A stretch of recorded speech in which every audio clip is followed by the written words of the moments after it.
Tout ce qu'il faut savoir de l'actualité économique en 120 secondes, montre en main.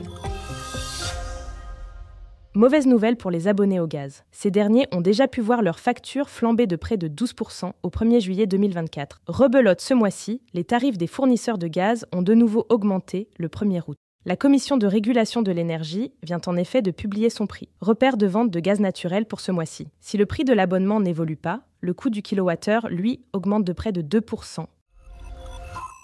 Plus de 2 mois pour vendre un logement. Les délais de vente des appartements et des maisons augmentent encore dans de nombreuses grandes villes de France. Il faut compter en moyenne 69 jours pour trouver un acquéreur, voire plus dans certaines communes. À Tourcoing, un propriétaire cède son bien au bout de 107 jours, soit 16 jours de plus que l'an dernier. À Nantes, un logement trouve preneur en 84 jours en moyenne. Et cela, malgré la baisse des prix immobiliers.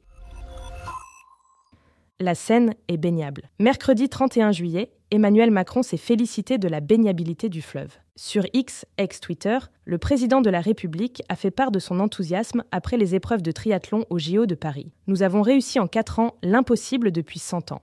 En revanche, les avis de certains athlètes sont plus mitigés. Quant à la promesse d'Emmanuel Macron de piquer une tête dans la Seine, l'Élysée nous a précisé qu'il n'y a pas de date arrêtée à ce jour. Sortir des sentiers battus pour vos vacances. Alors que le surtourisme affecte de nombreuses régions du monde, Capital vous propose de découvrir une liste non exhaustive de destinations européennes méconnues, mais au charme certain. À Chypre, en Sardaigne et même en Grèce, découvrez ces spots moins touristiques, mais qui valent le détour. Ce podcast a été écrit par les journalistes de Capital et mis en voix par une intelligence artificielle. N'hésitez pas à vous abonner sur votre plateforme habituelle pour écouter chaque épisode dès sa sortie.